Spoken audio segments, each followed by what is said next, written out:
kita mengubah secara tidak langsung sistem pembelajaran supaya mereka itu menyayangi dan merasa bangga dengan kampungnya yang sangat sederhana. Keluar ke sekolah yang di desa, yang di pelosok, dan yang di kota sama kurikulumnya macam gitu. Sementara kita tidak punya media yang di kota gitu. Jadi disitulah kita harus menyesuaikan gitu. Dan pembelajaran harus disesuaikan. Dan itu menjadi sebuah keinginan bagi kami yang di pelosok itu ada perbedaan. Ada perbedaan bagaimana pembelajaran anak di desa, bagaimana pembelajaran anak di pelosok, dan bagaimana pembelajaran anak di kota.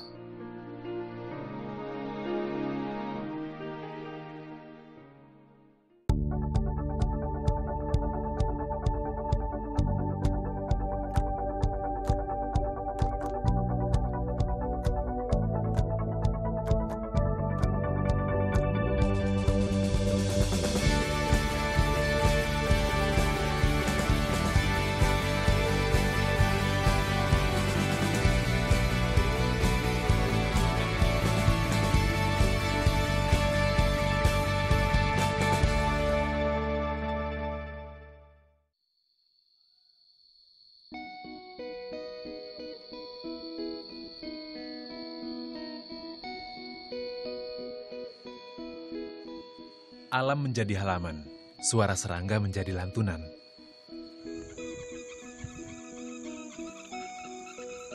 Dan matahari terlihat lebih lambat di sini.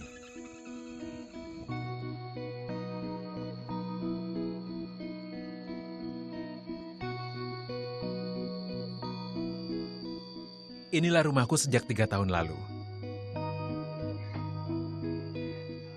Setahun menetap di sini, aku kemudian memulai aktivitas belajar bagi anak-anak petani. Minggu. Hari sabaraha jam? 24 jam. Kami menyebutnya sekolah rakyat. Jam sabaraha? 2000. Anak-anak di sini banyak yang tidak sekolah karena alasannya jauh dan orang tuanya tidak mampu mengantar secara kontinu, sehingga mereka belajar itu terkatung-katung, kadang sekolah kadang enggak gitu.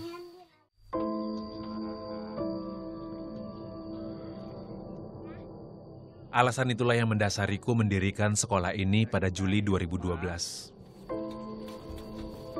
Menuju sekolah.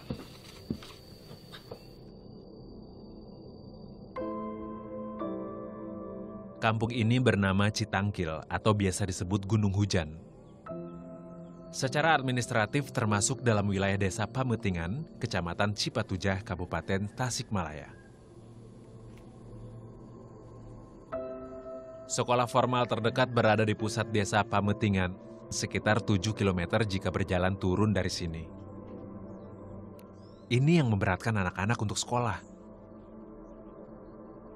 Namun saat itu inisiatif kami membuka sekolah di sini menimbulkan prasangka negatif dari masyarakat di pusat desa.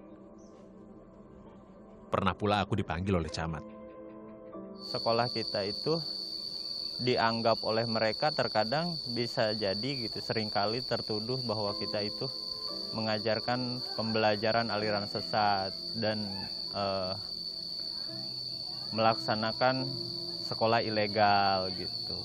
Jadi hal-hal itulah menjadi sebuah tantangan dan menjadi sebuah semakin penasaran kita harus melakukan dan membuktikan sekolah ini bahwa tidak sama sekali yang dituduhkan oleh mereka. Kami tak surut. Beberapa anak muda berpendidikan justru tergerak ikut ambil bagian. Salah satunya Purkon. Selepas lulus sarjana dari Institut Agama Islam Cipasung, ia pilih menetap agar bisa mengajar anak-anak setiap hari. Total siswa sekolah rakyat ada 9 anak, 7 orang SD dan 2 lagi SMP. Secara bergantian Purkon mengajar mereka sesuai tingkatannya. Jam sabaraha? Kami pun berusaha menerapkan pendidikan yang berbasis siswa, tak membuat anak belajar dengan terpaksa. Kalau anak terlalu mainnya keterlaluan, apa belajarnya sampai banyak yang kebingungan gitu. Nah, dibatasi aja, cukup sudah sampai sini saja gitu.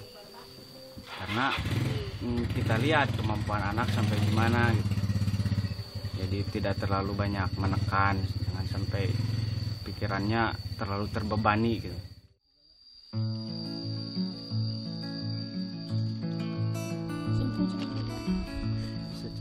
Materi sekolah sudah semestinya sesuai dengan kondisi wilayah, sehingga bahan ajar menjadi bekal anak-anak untuk bertahan hidup dan membangun daerahnya.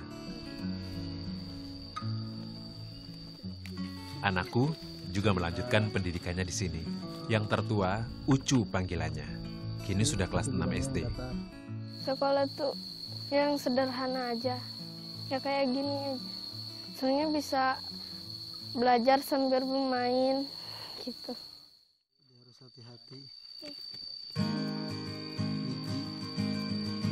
Biji bayam merah.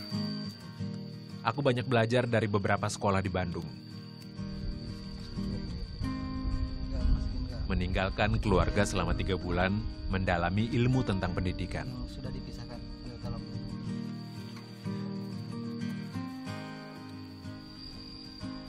Anak-anak ini menjadi dorongan kuatku untuk terus belajar. Mereka penerus segala kerja keras kita nanti.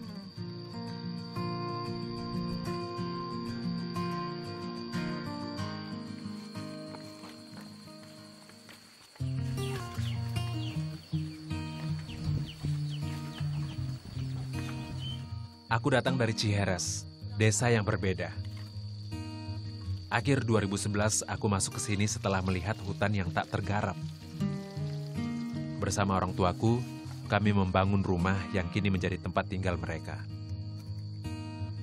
Sebelum sekolah pindah ke rumahku yang sekarang, disinilah tempat kelahiran sekolah rakyat. Awalnya aku yang mengajar, dan sesekali Purkon. Pertama kali anak-anak yang di sana itu belajarnya di ruangan sini gitu. Jadi waktu itu baru berenam gitu ya.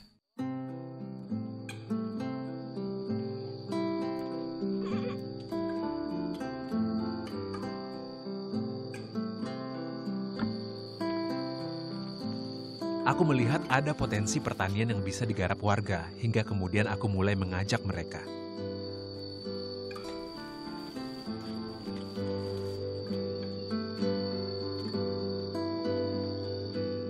Sebetulnya masyarakat itu yang harus lebih yakin bahwa dirinya itu lebih menguasai dan lebih memiliki atas kekayaan negeri ini sesuai dengan ketentuan pemerintah waktu dulu. Gitu. Jadi kan kita sebagai rakyat Indonesia mempunyai hak maksimal untuk memiliki dan membangun wilayah negerinya. Selain banyak yang alih profesi, semakin sempitnya lahan pertanian juga menjadi penyebab melorotnya jumlah petani. Padahal kedaulatan pangan sudah merupakan salah satu hak dasar warga negara. Kamilah yang seharusnya berperan sebagai penyuplai makanan bagi dunia. Bagiku, profesi ini harus dimuliakan. Dan kebanggaan petani terhadap pekerjaannya harus dikembalikan.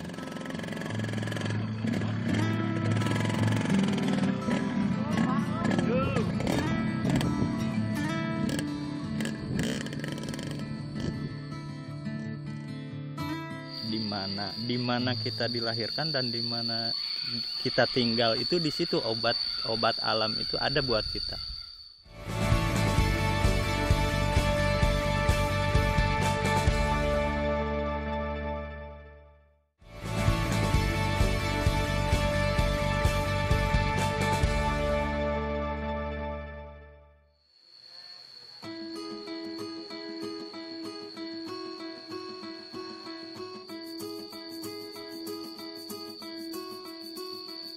Meski tergolong sedikit, anak-anak selalu disiplin mengikuti pembelajaran setiap hari. Kami membiasakan mereka melakukan salat duha dan mengaji sebelum melanjutkan pelajaran.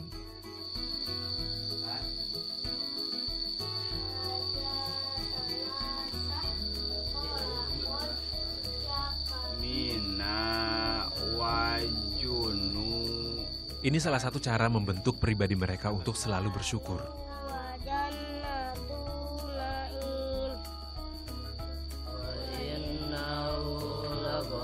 Purkon dan sesekali Aleh yang selalu membina, menyeimbangkan kehidupan dunia dan sesudahnya.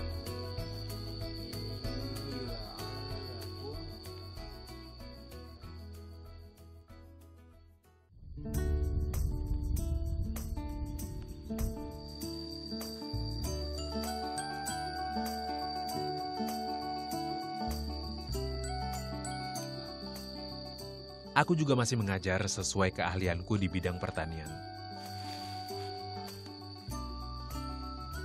Fokusku pada pemanfaatan alam sebagai sumber kehidupan. Nah ini yang disebut cakar ayam ya, dan ini bibit yang mau di mana kita dilahirkan dan di mana kita tinggal itu, di situ obat alam itu ada buat kita. Satu, jangkauan kita ke puskesmas lebih jauh, dan ini juga lebih menyehatkan buat mereka gitu, meskipun tidak secepat mengobati bagaimana obat yang dikasih oleh dokter gitu. Ini perlu punya proses yang harus kontinu dan jangka panjang.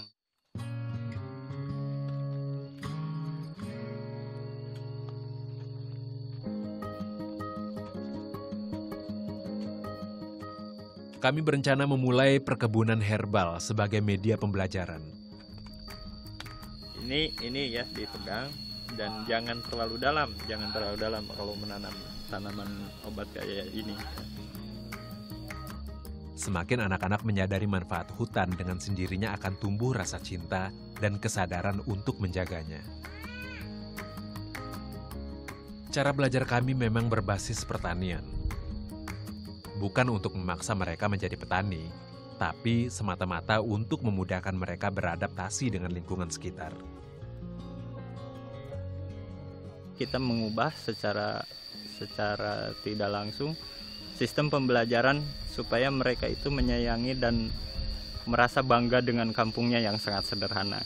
Harapan untuk mereka itu, mereka kembali ke kampungnya dan membangun pendidikan dan memberi pemanfaatan yang lebih luas untuk masyarakat di kampungnya, untuk memberikan sebuah pengajaran yang lebih istimewa daripada yang dilakukan oleh kami sekarang gitu.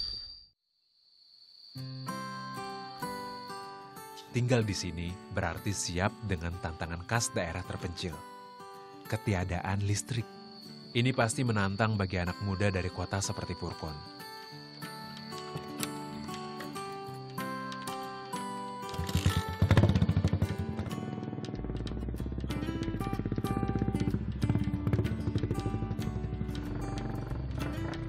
Ia pasti punya berbagai kebutuhan.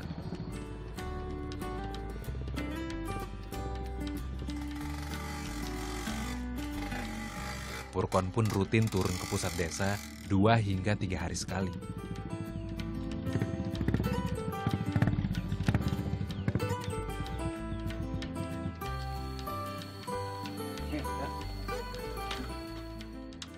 Kepentingan yang nggak ada di sana, yang nggak ada di gunung, seperti belanja, beli minyak, apa berhubung di atas nggak ada listrik, nggak nyampe listrik, ya terpaksa hujan gak hujan, mau gak mau ya turun ke sini, apa naik motor apa jalan kaki gimana.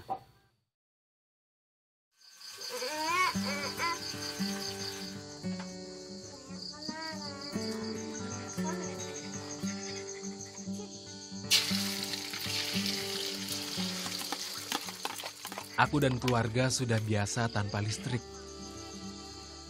Malam adalah cahaya api yang menyala bagi kami. Tak heran jika dapur menjadi tempat favorit kedua anakku. Mereka baru kubawa ke sini pertengahan 2013 lalu saat aku telah memiliki rumah yang layak ditinggali. Tinggal bersama-sama kupikir lebih baik meski dengan situasi yang serba berbeda dari kehidupan sebelumnya. Tetap kita nikmat gitu, karena ini adalah sebuah proses bagi kita gitu. Sebuah proses perjalanan bagi kita. Dan ini kenapa keluarga itu harus terlibat dengan proses ini? Dia juga harus menyadari bahwa bagaimana sistem yang sangat sederhana gitu. Setelah ya, barangkali mereka ada rezeki itu punya kehidupan yang istimewa gitu ya, punya kehidupan yang istimewa, dia tidak lupa dengan kesederhanaan yang dulu dirasakan waktu kecil. Pilihan hidup seperti ini kudapat dari kakek dan ayahku. Mereka dulu juga membuka lahan-lahan baru. Sebelum di sini di desa Ciheras, aku membangun komunitas tani selama 9 tahun, tapi tak berhasil. Dari pemasaran dan pasca panen, aku kalah dari bandar-bandar lokal.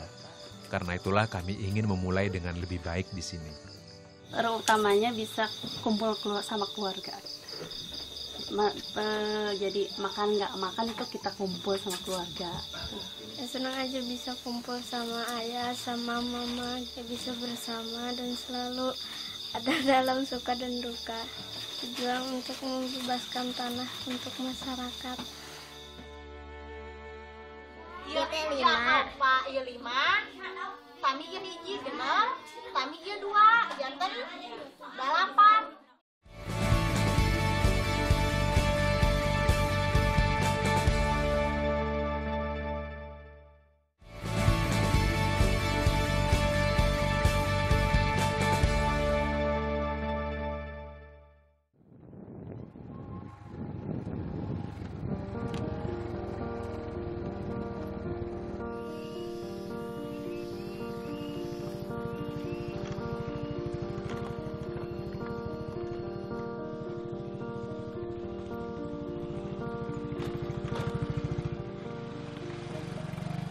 Jauhnya jarak pemukiman dengan sekolah ternyata tak hanya di Citangkil.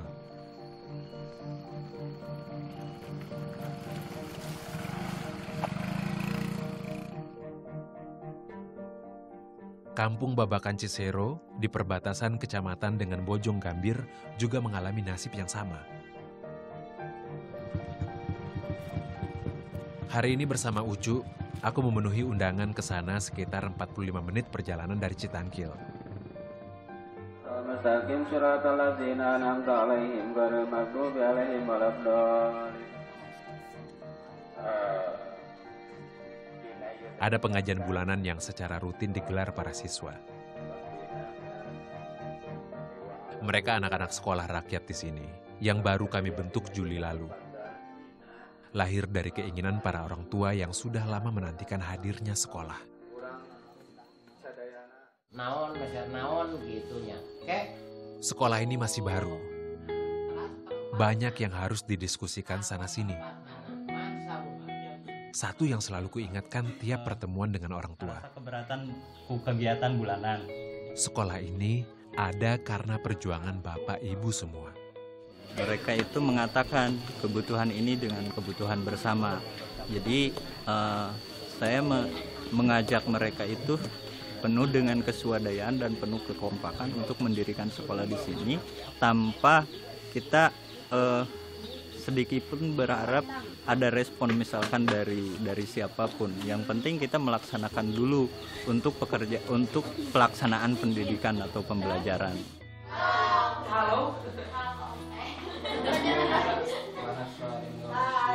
Kini sekolah diikuti 39 siswa SD dan SMP.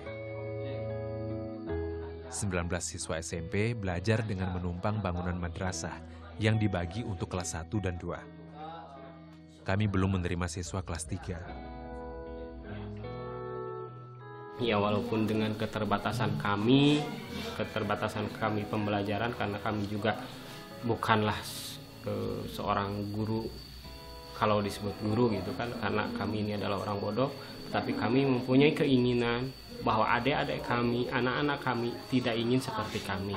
Jadi mereka yang saya bimbing itu ingin melebihi dari saya segalanya. Pertemuan dengan Pak Ali saat itu menjadi awal tercetusnya ide sekolah ini. Ia sendiri padahal telah menjadi guru honor di sebuah sekolah dasar swasta. Ia yang memilih bergabung bersama 4 orang lainnya. Mengajar secara sukarela di sini.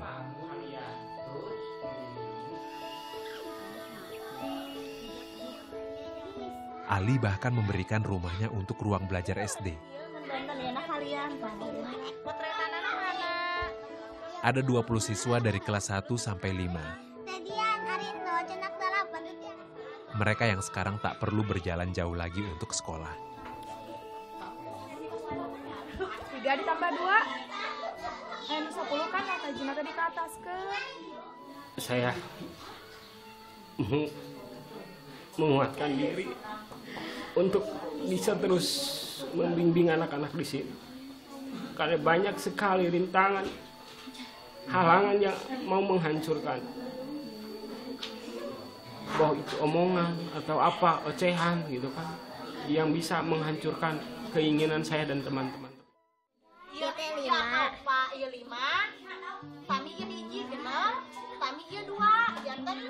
Atas keinginan warga, kami pun mengusahakan status sekolah. Sehingga kini ia sudah menjadi kelas jauh dari sekolah Darul Hikmah di Kecamatan Cikatomas. Setelah status didapat, masyarakat perlahan mulai mempersiapkan bangunan sekolah untuk anak-anak. Tanahnya hibah dari orang tua Ali untuk dibangun 3 kelas oleh 3 kampung yang berbeda.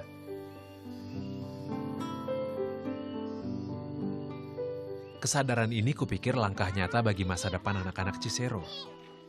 Tugas kita memunculkan potensi mereka dengan pendidikan berbasis desa.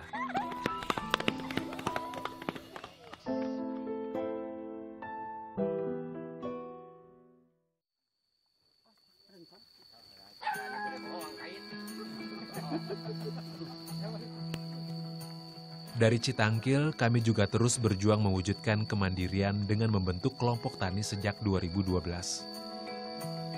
Sri Giri Jaya Mandiri namanya. Sekarang beranggotakan 60 kepala keluarga, kami rutin kerja bakti tiap minggu untuk membuka jalan. Kehidupan banyak kampung di sini, sejak tahun 62, mereka itu sudah hidup di wilayah sini, di perkampungan sini. Mereka kesulitan tetap sampai sekarang. Ya mungkin banyak yang janji jalan akan dibangun. Apa bangunan ini mau dibangun ketika mereka jadi pemimpin. Setelah saya tahu kondisinya seperti itu, saya datang ke sini memberikan penjelasan terhadap mereka. Gitu. Bagaimana kalau kita mempercepat kehidupan kita atau pembangunan kita itu dengan diri kita tanpa bantuan dari siapapun. Tahun lalu, kami targetkan tak lagi menerima beras miskin. Alhamdulillah berhasil.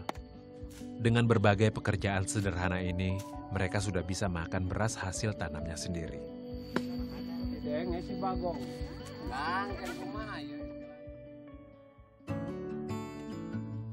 Berusaha berdiri dengan kaki sendiri bukan tanpa alasan. Jika hanya termangu terus menanti, mau sampai kapan? Karena disebut belum memiliki izin, anak-anak di sekolah rakyat tak bisa mendapatkan haknya termasuk dana BOS. Ya kalau belum ada izin harus diproses, berarti ilegal. Kita kan yang menentukan standar mutunya. Kurikulumnya gitu. Kurikulumnya kita kan yang pemerintah yang menentukan, standarnya juga kita. Karena ada tahapan, Pak. Tahapan atau proses yang harus dilalui ketika masyarakat ingin membuat sekolah. Kita nanti diverifikasi ke sana layak atau tidak. Saya tidak akan pernah meminta-minta untuk dibangun, untuk dibesarkan, untuk apa. Saya tidak akan pernah meminta-minta. Jadi tetap pada konsekuensi saya itu harus berjalan natural dari hati nurani masyarakat. Kalau toh memang itu ada sebuah perhatian dari pemerintah atau dari pihak instansi yang terkait, ya alhamdulillah saya katakan dan akan saya terima. Tetapi saya tidak akan memohon. Cikal bakal yang akan menjadi buah. Akhir tahun ajaran nanti, 2 orang siswa akan ikut ujian nasional. Ucu salah satunya. Mereka mendaftar lewat salah satu SD di Cikatomas. Mereka bermanfaat gitu. Kalau untuk saya hanya lebih bangga, lebih bahagia ketika melihat yang pernah saya asuh itu menjadi orang yang bermanfaat. Pendidikan tak pelak adalah sarana penting untuk kemajuan rakyat. Karena hanya lewat pendidikan rakyat bisa berpikir rasional dan membebaskan dirinya sendiri dari keterbelakangan. Maka itu, sudah sejatinya lah konsep pendidikan berada di jalur kerakyatan, semata-mata demi bangsa yang berdikari.